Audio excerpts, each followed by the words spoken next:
o bebezinho de um ano e um mês, ou um ano, ou 2 anos, e ele olha esse copo e ele começa a resmungar muito. E ele não consegue mexer muito o braço, digamos que ele tenha, sei lá, um ano. Ele não consegue mexer o braço e pegar o copo.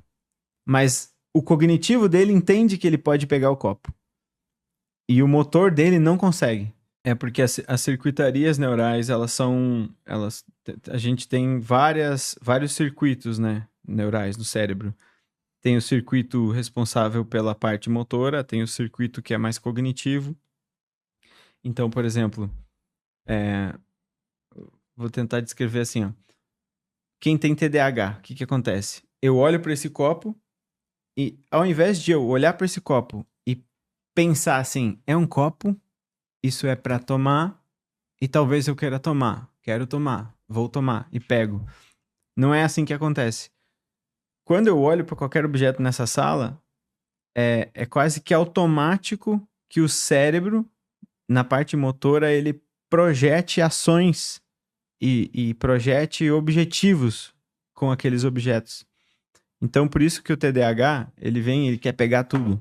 Porque ele não tem o freio inibitório. Então, basicamente, assim, as pessoas acham que a percepção humana é você olha para algo, projeta algo e escolhe pegar. É muito, muito ao contrário. O teu cérebro capta a realidade e o córtex pré-frontal, ele filtra e cancela um monte de coisa e escolhe só uma. Aí você vai, tá, não vou pegar o copo, vou pegar a caneta. Então, o que que acontece com esse indivíduo? Ele tem esse cognitivo exacerbado e ele pensa. É um bebezinho que pensa. É muito assustador, porque, assim, se você vê, você se assusta mesmo, porque é um negócio Ah, assustador. tô imaginando. É um bebezinho, por Bem exemplo, louco ó, mesmo. um bebezinho de um mês, que é, você pega ele, você põe o celular na frente dele, e coloca na selfie, assim, e mostra a cara dele pra ele. Um bebezinho típico, ele vai olhar pra aquilo e vai olhar pra várias coisas, mas um bebezinho que tem muita inteligência, ele vai começar a olhar pra aquele. Ele vai Tem aquela consciência ali, né? ter uma consciência. Ele vai começar a olhar pra aquele objeto ali e ele vai olhar pra ele. E aí ele vai começar a querer pegar, mas talvez ele não consegue nem mexer o braço, ele não tem ainda. Primeiro ele tem que desenvolver o músculo, o nervo. Então, assim, tem toda uma questão de amadurecimento que tem que acontecer. Então, o cérebro dele tem que meio que criar qual é o caminho pelo qual eu ergo meu braço e pego meu copo. Isso tem que ser criado. Só que ele não tem. Mas o cognitivo dele É como se ele projeta. tivesse o software, né, pra É, fazer, só que ele não tem o hardware, né? não tem o hardware. Ele não tem. Que louco, É velho. como se ele tivesse no filme do Avatar e o Avatar tá desligado. Ele tá dentro do robozinho do Avatar e ele diz: Eu quero andar, e o negócio tá desligado. Então, são bebês que aí, por isso eles não dormem, aí tem alguns problemas que não são assim, problemas que são irresolvíveis. Por exemplo, essa paciente aí, eu falei pra ela o seguinte: você pega seu filhinho e faz o seguinte: coloca ele na terra, coloca ele na areia colorida, coloca ele num balde de água, massinha de modelar, faz todo tipo de coisa que você conseguir para que ele consiga explorar os sentidos sinestésicos e fisiológicos. Porque o que que acontece? Aconteceu isso com meu filho. Eu cometi esse erro e consegui perceber a tempo. Quando ele tinha 1 ano e 7 meses, eu estava recém conseguindo entender um pouco dessa condição. E ele queria muito subir na minha mesa, que era a mesa que eu estudava. Era a coisa que ele achava mais fascinante subir em cima da mesa, assim.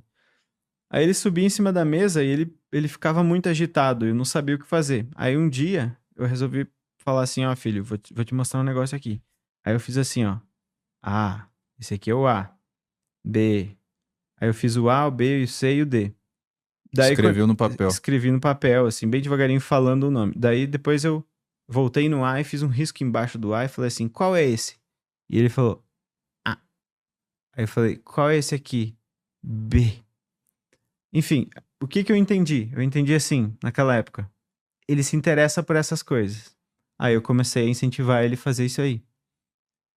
Aí a gente ia no shopping, a gente ia em alguns É como se parques. você desse puzzles, assim, pra ele fazer, né? Durante... Desafiar ele, de certa Desafiava. forma. Só que olha só a armadilha. Comecei a fazer isso com ele.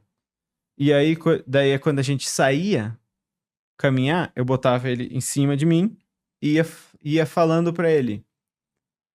Fala aí, filho. Ele falava 1. Até os 60, 70. Então, com 2 anos, ele contava, tipo, até 100. Repetia os números, né? Eu falava 1 e ele 2, eu 3 e ele 4. Só que daí eu colocava ele perto de uma criança, ele ficava assim, ó, paralisado. E a criança vinha, começava a brincar, e ele começava a falar letra e número.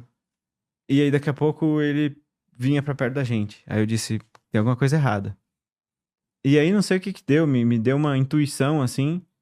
E eu disse, tá, deixa quieto essa história toda de letra, símbolo e número. E comecei a, cada vez que vinha uma criança, eu entrava junto com ele na brincadeira. E eu começava a fingir que eu era uma criança brincando com os dois. Então, olha que legal esse copo, olha só, brincava com os dois. Aí ele começou a interagir.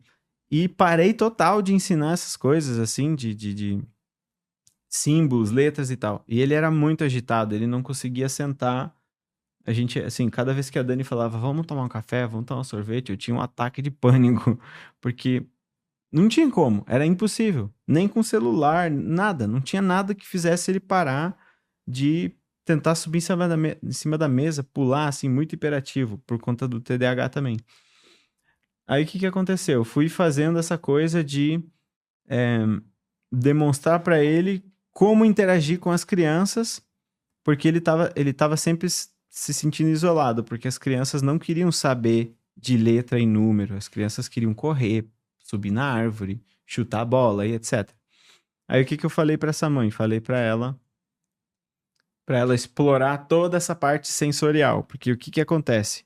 Essa assincronia que eu falei antes é basicamente uma aceleração da parte cognitiva, não é uma aceleração, é um adiantamento, né? Então, a gente chama isso de idade mental, né? Quando a gente faz um teste de QI, tem lá, idade cronológica, 11 anos, idade mental, 18 anos.